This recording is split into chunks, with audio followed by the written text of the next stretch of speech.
Hello friends, welcome to Telugu audio story. ఈ ఛానల్ని కనుక మీరు ఫస్ట్ టైం చూస్తున్నట్లయితే ఛానల్ సబ్స్క్రైబ్ చేయండి, లైక్ చేయండి. అలాగే ఈ కథపై మీ ఒపీనియన్ని కమెంట్ రూపంలో తెలియచేయండి. ఇక కథలోకి వెళ్దామా? వన్ నుంచి నా ప్రాణమా పార్ట్ 24 చూసే ముందు పార్ట్ 23 చూడండి. లింక్ డిస్క్రిప్షన్లో ఇవ్వడం జరిగింది. నాకు ఈ జన్మలో వాడితో సంతోషంగా బ్రతికే అదృష్టం లేదు. ఎన్నో ఆశలు, ఎన్నో కలలు కన్నాను. నా మనవడితో గడపాలి అని. నాకు ఆ భాగ్యం లేదు అని అక్కడ నుండి ఆయన గదిలోకి వెళ్ళిపోయారు అనంత్ గారు. అసలు ఉదయం నుండి ఒక్క మాట కూడా మాట్లాడను జ్వలంత్కి ఇంకేం చేయాలో అర్థం కాక సైలెంట్గా ఏదో ఆలోచిస్తూ ఉంటే, ప్లీజ్ అమ్మా, మా కోసం నీ నిర్ణయాన్ని మార్చుకో తల్లి.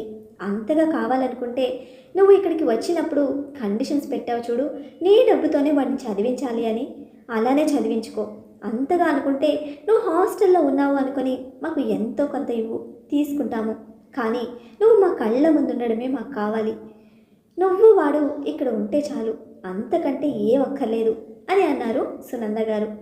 ఇంకా ఆరాధ్య ఏదో చెప్పబోతూ ఉంటే ఒక్క అడుగులో వెళ్ళి ఆరాధ్య కాళ్ళ మీద పడి, నన్ను క్షమించు ప్లీజ్, నన్ను క్షమించు, ఇంకెప్పుడు తప్పు చేయను, కానీ నా నుండి మీరిద్దరూ దూరంగా వెళ్ళకండి, నేను తట్టుకోలేను అని అన్నాడు జ్వలంత్. జ్వలంత్ చేసిన పనికి ఆరాధ్యనే కాకుండా సునంద గారు కూడా ఆశ్చర్యపోయారు. ఆరాధ్య అయితే కాళ్ళు వెనక్కి తీసుకుంటూ, ఏం చేస్తున్నారు మీరు, ప్లీజ్ వదలండి, మీరు ఏం చేస్తున్నారు అంటూ జ్వలంత్ని లేపడానికి ప్రయత్నిస్తూ ఉంటే, ప్లీజ్ నేను తప్పు చేశాను, చాలా పెద్ద తప్పు చేశాను, కళ్ళు మూసుకుపోయి ఇష్టం ఉన్నట్లు ప్రవర్తించాను. నా వాళ్ళు అనుకున్న వాళ్ళే నన్ను మోసం చేస్తారని అనుకోలేదు, అందుకే నేను నిన్ను మోసం చేశాను, నన్ను క్షమించు ఆరాధ్య ప్లీజ్ అని గుక్కపట్టి ఏడవడం మొదలుపెట్టాడు. అక్కడికి వచ్చిన ఆనంద్ అది చూసి తను కూడా ఏడవడం మొదలు పెట్టడంతో సునంద గారు మనవణ్ణి అక్కడి నుంచి తీసుకొని వెళ్ళిపోగా ఆరాధ్య, జ్వలంత్ మాత్రమే అక్కడ మిగిలిపోయారు. వాళ్ళిద్దరి మధ్యలో కొద్ది సమయం మౌనం తర్వాత మళ్ళీ జ్వలంత్ తేరుకొని, చెప్పు ప్లీజ్, నన్ను వదిలి వెళ్ళను అని చెప్పు అని అన్నాడు. అప్పటికి ఆరాధ్య కళ్ళల్లో నీళ్లు తిరిగాయి. వచ్చిన కొద్ది రోజుల నుంచి జ్వలంత్ను తను గమనిస్తూనే ఉంది. కొన్నిసార్లు అతనికి తెలిసేట్టుగా, కొన్నిసార్లు అతనికి తెలియని సమయంలో కూడా. కానీ ఏ సమయంలో కూడా జ్వలంత్ నటిస్తున్నట్లు తనకు అనిపించలేదు. ఇప్పుడు కాదు, ఈవెన్ తనను ప్రేమించినప్పుడు కూడా తను చాలా సిన్సియర్గా ఉన్నాడు. వేరే అమ్మాయిల విషయంలో అప్పటి వరకు ఒక ప్లే బాయ్లా ఉన్న అతను తన మీద ఏ రోజంటే ఏ రోజు కూడా ఒక్క చెడు అభిప్రాయంతో ఉండలేదు అని ఆలోచిస్తూ వెంటనే తన గతంలోకి జారుకుంది. తన ఇంటర్వ్యూ కోసం వెళ్ళిన రోజు రిసెప్షనిస్ట్ దగ్గరికి వెళ్ళి ఆ రిసెప్షన్ విజిటింగ్ కార్డ్ చూపించగానే, జ్వలంత్ గారు నన్ను రమ్మన్నారు అని చెప్పగా, ఒక్క నిమిషం అంటూ జ్వలంత్కి కాల్ చేయగా, ఫోన్ లిఫ్ట్ చేసే ఆరాధ్య గురించి తెలియగానే తనని నా క్యాబిన్లోకి పంపించండి అని చెప్పాడు. తను వెళ్ళి క్యాబిన్ ఓపెన్ చేయగానే జ్వలంత్ కళ్ళలో తనను చూసి ఒక స్పార్క్ గమనించింది. కానీ ఏమీ తెలియని దానిలా లోపలికి వెళ్ళి, హలో సార్ అని అనడంతో, హాయ్ ఆరాధ్య గారు, ఎలా ఉన్నారు అని అడగ్గా, బాగున్నానండి, మీరెలా ఉన్నారు అని అడగ్గా, చాలా బాగున్నాను మీ దయ వల్ల అని అనడంతో, అయ్యో అలా అంటారేంటండి అని అడగ్గా, మీరు గనక పోలీస్ కంప్లైంట్ ఇచ్చి ఉంటే మేము ఇలా ఉండేవాళ్ళం కాదు కదా అని అన్నాడు. అవును అని చిన్నగా నవ్వగా, సరే మీ ప్రొఫైల్ ఇట్లా ఇవ్వండి అని అనగానే తన ప్రొఫైల్ ఇవ్వడంతో చూసి, నిజానికైతే మీకు చదువుకు తగ్గట్టంటూ ఇప్పుడు ఇక్కడ ఒకే ఒక్క జాబ్ ఉంది, అది నా కింద పిఏగా, మీకేం అభ్యంతరం లేకపోతేనే చేయండి, లేదు అంటే కొద్ది రోజులు వెయిట్ చేయగలరా అని అడగడంతో, సార్ నాకు ఈ జాబ్ చాలా ఇంపార్టెంట్, చాలా అవసరం, మీరు ఏ రోల్ ఇచ్చినా పర్వాలేదు నేను చేస్తాను, దయచేసి నాకు ఎంత త్వరగా జాయినింగ్ ఇప్పిస్తే అంత బెటర్ అని అనడంతో, అయితే మీరు ఈరోజే జాయిన్ అయిపోండి నా పర్సనల్ సెక్రటరీగా అని అన్నాడు. అలాగే సార్ అని అనగానే, 15,000 మీ జీతం అని అనడంతో, చాలా థ్యాంక్స్ సార్ అని అంది ఆరాధ్య. అయితే మీకు కాసేపట్లో అపాయింట్మెంట్ లెటర్ వస్తుంది, వెయిట్ చేయండి అని చెప్పగా, అలాగే సార్ అని చెప్పి తను బయటకు వెళ్తూ ఇంకా ఏదో అడగలేక అక్కడే సతమతమవుతూ, అది అని అడగ్గా, ఏమైంది ఆరాధ్య అని తానే అడిగాడు. సార్ ఏం లేదు, ఇఫ్ యూ డోంట్ మైండ్ ఒక్క నెల అడ్వాన్స్ ఇప్పించగలరా సార్ ప్లీజ్, నాకు చాలా అవసరం ఉంది అని అనడంతో, అలాగే తప్పకుండా అని చెప్పి నేను కాల్ చేస్తాను, మీరు వెళ్ళి అకౌంట్ డిపార్ట్మెంట్లో తీసుకోండి అని అన్నాడు. చాలా చాలా థ్యాంక్స్ సార్, మీ మేలు ఎప్పటికీ మర్చిపోలేను. ఈ 1 మంత్ అడ్వాన్స్తో సహా మీరు నాకు హాస్టల్ ఫీ 1 మంత్ కూడా కట్టారు కదా, అది కూడా నెక్స్ట్ మంత్ నుండి నేను మెల్లిమెల్లగా తీర్చేసుకుంటాను సార్ అని అనడంతో, మీకు చెప్పడం మర్చిపోయాను కదా, మన క్వార్టర్స్ ఉంటాయి. మీరు ఈ మంత్ మీ హాస్టల్లో ఉండడం పూర్తి అవ్వగానే మన క్వార్టర్స్కి షిఫ్ట్ అయిపోవచ్చు అని అనడంతో, నాకు ఒక్కదానికి ఉండాలంటే భయం అని అంది. పర్వాలేదు, భయపడకండి, మీతో పాటు ఇంకొక అమ్మాయి కూడా ఉంటుంది, తనకు కూడా క్వార్టర్స్ ఇచ్చాము. అంటే తను వేరే ఊరి నుండి వచ్చిన అమ్మాయి, అందుకే తను మీరు ఇద్దరు కలిసి క్వార్టర్స్లో ఉండొచ్చు అని అనడంతో, చాలా చాలా థ్యాంక్స్, మీ రుణం ఈ జన్మలో మర్చిపోలేను. మీరు నిజంగా నాకు దేవుళ్ళతో సహాయం చేశారు. మీరే కనుక ఇప్పుడు ఉద్యోగం ఇవ్వకపోతే నేను ఏమైపోయేదానో తలుచుకుంటేనే నాకు భయంగా ఉంది అని చెప్పగా, లేదు, మీ దగ్గర క్వాలిఫికేషన్ ఉంది, నేను మీకు జాబ్ ఇస్తున్నాను అంతే, నేనేదో మీకు సహాయం చేస్తున్నట్లు కాదు. కానీ ఒక్క విషయం, నేను పని విషయంలో చాలా అంటే చాలా నిక్కచ్చిగా ఉంటాను. ఏదైనా తప్పు జరిగితే మాత్రం అస్సలు సహించను. మళ్ళీ ఆ తర్వాత నువ్వు అయ్యో సార్ నేను ఇలా అనుకున్నాను, మా సార్ ఇలాంటివాడు అలా అని అస్సలు అనుకోకూడదు అని అనడంతో, అలాగే తప్పకుండా సార్, మీరు నా వర్క్ని చూస్తారు కదా, వర్క్ విషయంలో నేను కూడా చాలా స్ట్రిక్ట్గానే ఉంటాను అని అంది ఆరాధ్య. మీరు వెళ్ళి అపాయింట్మెంట్ ఆర్డర్ తీసుకొని రండి, ఆ తర్వాత ఈ రోజు నుండి వర్క్ ఎలా ఉంటుంది అని చూపిస్తాను అని అనగానే, అలాగే సార్ అని అంది ఆరాధ్య. అలా ఆరాధ్య వెళ్ళి అపాయింట్మెంట్ ఆర్డర్ తీసుకొని వచ్చాక, ఇదిగో ఈరోజు ఈ వర్క్, మీరు ఇలా వర్క్ షెడ్యూల్ చేయాలి, ఇవన్నీ చూడాలి అంటూ దాదాపు మధ్యాహ్నం వరకు తన వర్క్ ఎలా చేయాలో అంతా చేసి చూపిస్తూ, మధ్యాహ్నం లంచ్ సమయానికి సరే మీరు వెళ్ళి భోజనం చేయండి అని అనగానే, పర్వాలేదు సార్, నేను ఈరోజు భోజనం తెచ్చుకోలేదు, డైరెక్ట్గా హాస్టల్కి వెళ్ళి భోజనం చేస్తాను అని అనడంతో, అదేంటి అని అడిగాడు. అంటే నాకు ఈరోజే అపాయింట్మెంట్ ఆర్డర్ వస్తుందని నాకు తెలియదు కదా, అందుకోసమే నేను లంచ్ కూడా తీసుకొని రాలేదు అని చెప్పగా, అయితే మన క్యాంటీన్లోకి వెళ్ళి చేద్దాం పదండి అని అన్నాడు. అయ్యో పర్వాలేదు సార్ అని అనగానే, ఇట్స్ ఓకే, ఈరోజు నేను మీకు లంచ్ ఇప్పిస్తాను పదండి, మన క్యాంటీన్లో ఫుడ్ బాగానే ఉంటుంది, మరి రెస్టారెంట్ అంత బాగుండకపోవచ్చు కానీ చాలా బాగుంటుంది అని అనడంతో, పర్వాలేదు సార్, ప్లీజ్ మీరు వెళ్ళి భోంచేయండి సార్ ప్లీజ్ అని అంది. ప్లీజ్ పదండి అని అనగానే, అలాగే సార్ అని తన క్యాబిన్లో నుండి జ్వలంత్ వెనకాల ఆరాధ్య రావడం చూసిన అమ్మాయిలందరూ జ్వలంత్ వైపు అలాగే షాక్తో చూడసాగారు. అదేది పట్టించుకొని జ్వలంత్ అందరి వైపు ఒక్క షార్ప్ లుక్తో చూశాడు. అంతే, అందరూ బిక్క చచ్చిపోయి ఎవరి పనులు వాళ్ళు నిమగ్నమయ్యారు. ఆరాధ్యను తీసుకొని ఒక 4-5 మంచి ఫుడ్ ఐటమ్స్ అన్నీ సెలెక్ట్ చేసినాయి తన ముందు పెట్టి, ఇది నేను మీకు ఇస్తున్న ట్రీట్ అని అన్నాడు. Sir if you don't mind, treat నాదైతేనే నేను తింటాను అని అనడంతో, అదేంటి మీరు ఇవ్వడం ఏంటి అని అడిగాడు. సార్ నాకు జాబ్ వచ్చింది, అడ్వాన్స్ కూడా వచ్చింది, నేనే కదా మీకు ట్రీట్ ఇవ్వాలి అని అడగ్గా, అయితే ఓకే, మరి నేను సిగ్గు లేకుండా తింటాను, నేను తిన్నాక అయ్యో సార్ ట్రీట్ అంటే ఇంత తిన్నాడు అని అనద్దు అని అనడంతో, అయ్యో లేదు సార్ అని అనడంతో, సరే మరి తినండి అంటూ ఇద్దరు కలిసి తింటూ ఉంటే, ఆ మాట ఈ మాట మాట్లాడుతూ, మీకోసం రోజు క్యాబ్ వస్తుంది, మిమ్మల్ని హాస్టల్ దగ్గర పికప్ చేసుకొని తర్వాత హాస్టల్లో డ్రాప్ చేస్తుంది, ఒకసారి మీరు క్వార్టర్కి మారిపోయారంటే మీకు అలాగే ఇంకొక అమ్మాయి, ఇద్దరికి ఒకేసారి క్యాబ్ వస్తుంది అని చెప్పగా, సార్ ఈరోజు క్యాబ్ వద్దు, నేను ఇప్పుడు హాస్టల్కి వెళ్ళడం లేదు అని అంది. ఒక్క సెకండ్ జ్వలంత్కు మనసులో ఏదో మూల తనకు కొంప తీసి బాయ్ ఫ్రెండ్ ఉన్నాడా ఏంటి అని అనుమానం వచ్చింది. ఎందుకో తనకు బాయ్ ఫ్రెండ్ ఉన్నాడు అనే ఆలోచన రాగానే తనకే తెలియకుండా బాధ వేయడం మొదలుపెట్టింది. అవునా, ఎక్కడికైనా వెళ్తున్నారా అని అనగానే ఒక్క సెకండ్ ఆలోచించి, సార్ మనం కుడి చేతితో చేసే సహాయం ఎడం చేతికి కూడా తెలియకూడదు అంటారు, కానీ నాకు సహాయం చేయడానికి సహాయపడుతుంది మీరు కాబట్టి మీకు చెప్పాలి అనిపించింది, చెప్తున్నాను సార్.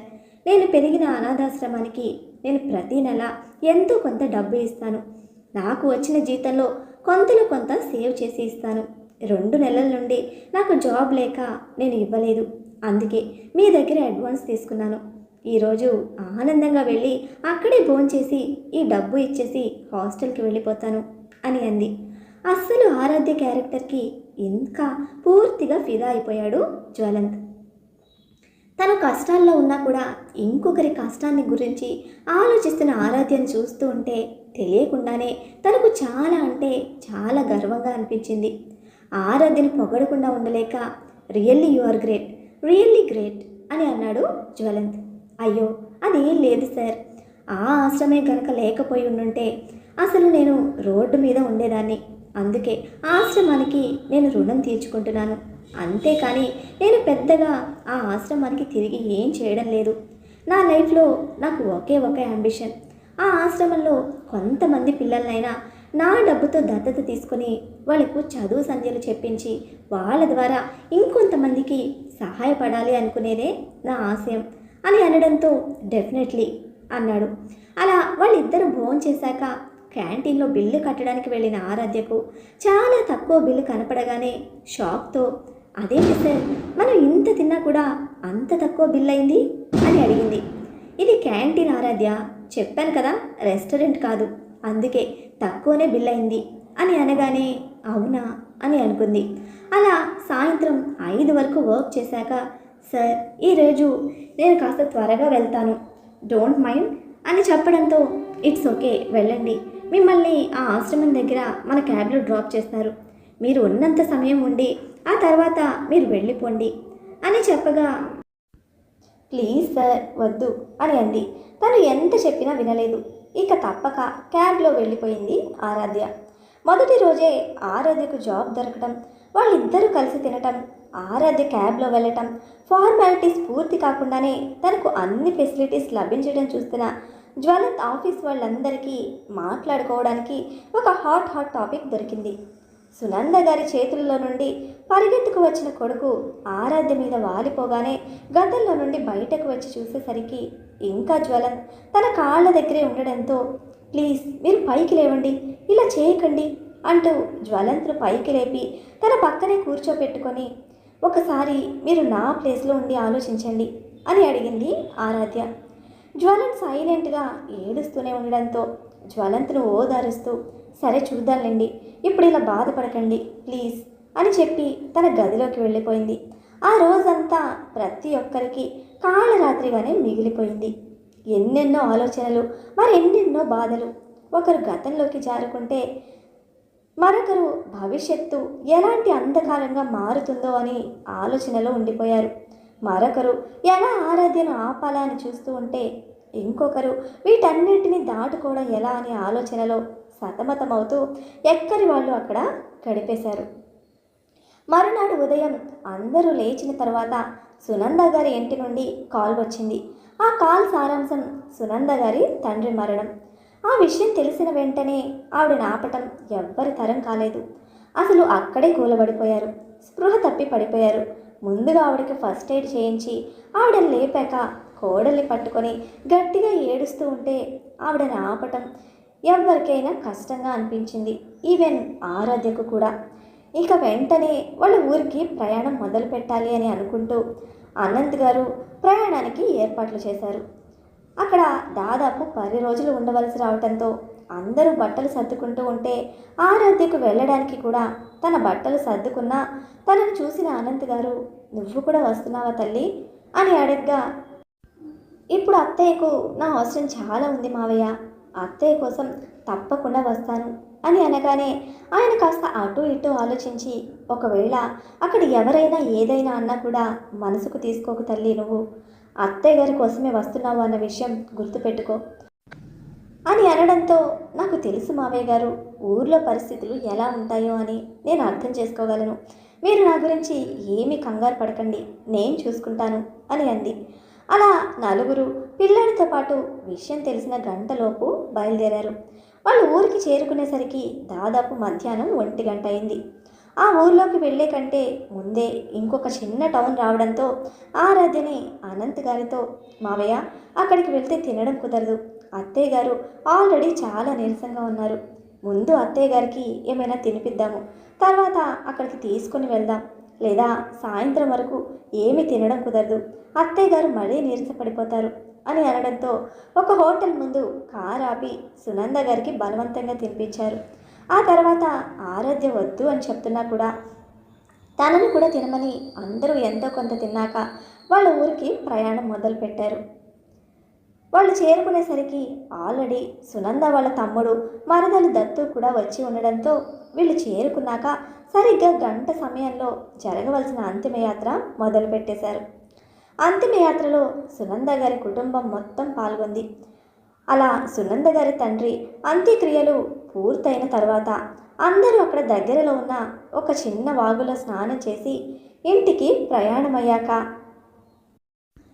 ఆ ఊర్లో ఉన్న బంధువులు, దూరం నుండి వచ్చిన వాళ్ళందరూ అక్కడ వెలుగుతున్న దీపాన్ని చూసి చెప్పకుండా ఎక్కడి వాళ్ళు అక్కడ వెళ్ళిపోయారు. ఆ ఊర్లో అప్పటికే తల్లి తండ్రి మాత్రమే ఉండేవాళ్ళు. తల్లి చనిపోయాక తండ్రిని ఎన్నిసార్లు రమ్మని పిలిచినా కూడా ఈ ఊరు దాటి నేను రాలేను, మీ అమ్మ జ్ఞాపకాలు, మన పొలాలు అన్నీ ఇక్కడే ఉన్నాయి, నేను పుట్టి పెరిగిన ఊరు కాబట్టి నేను రాదలుచుకోలేదు అంటూ అప్పుడప్పుడు మాత్రమే కూతురు దగ్గరికి వెళ్ళి, ఒకరోజు కొడుకు దగ్గరికి వెళ్ళి ఒకరోజు ఉండి మళ్ళీ తిరిగి వచ్చేసేవారు. అలాంటిది ఇప్పుడు ఆయన కూడా లేకపోవడంతో ఆ ఊరితో ఉన్న సంబంధ బాంధవ్యాలు పూర్తిగా చెరిగిపోయాయి అని అందరూ అనుకుంటూ ఉన్న సమయంలో ఆ ఊరి పెద్ద ఒకరు వచ్చి, మీరిద్దరూ ఎలాగో పట్టణంలోనే సెటిల్ అయిపోయారు కాబట్టి ఇంకా మీ నాన్నకు ఉన్న భూములు, స్థలాలు, అలాగే ఈ ఇల్లు కూడా మీరు వెళ్ళేంత లోపల ఏదో ఒకటి చేసి వెళ్ళారనుకోండి, అందరికీ బాగుంటుంది అని చెప్పగా, అది మేము తర్వాత ఆలోచిస్తాము, ముందు నాన్నగారి కార్యక్రమాలు అయిపోవాలి అని అన్నాడు దత్తు నాన్నగారు. అప్పటికే ఆరాధ్య జ్వలంత్ గురించి తెలియని వాళ్ళందరూ నోర్లు కొరుక్కుంటూ ఉంటే దత్తుని కావాలని అందరికీ వినబడేలా చెప్తూ, ఇదిగో మా బావ, మా అక్క, వాళ్లకు 5 సంవత్సరాల క్రితమే పెళ్లి జరిగింది, కానీ కొన్ని కారణాల వల్ల ఎవ్వరికీ చెప్పలేదు, ఇదిగో మా బావ కొడుకు అంటూ అందరికీ పరిచయం చేయగా ఆ న్యూస్ అందరికీ పాకటంతో అందరూ కూడా సునంద ఎవ్వరికీ చెప్పకుండానే కొడుకుకి పెళ్లి చేసేసింది, ముసలాయనకి కూడా తెలుసు కావచ్చు, కానీ ఎక్కడ బయటపడలేదు అని అనుకున్నారు. మరి ఇప్పుడు ఆరాధ్య జ్వలంత్ జీవితం ఏ మలుపు తిరగనుంది? జ్వలంత్లో వచ్చిన మార్పు ఆరాధ్య మనసును మారుస్తుందా? తనతో ఉండడానికి ఒప్పుకుంటుందా? లేక రాబర్ట్ వీళ్ళు కోరుకుంటున్నది జరగకుండా చేస్తాడా? తెలుసుకోవాలంటే నెక్స్ట్ ఎపిసోడ్ని ఫాలో అయిపోండి. అలానే ఈ ఎపిసోడ్ని లైక్ చేయడం మాత్రం మర్చిపోకండి. Bye friends.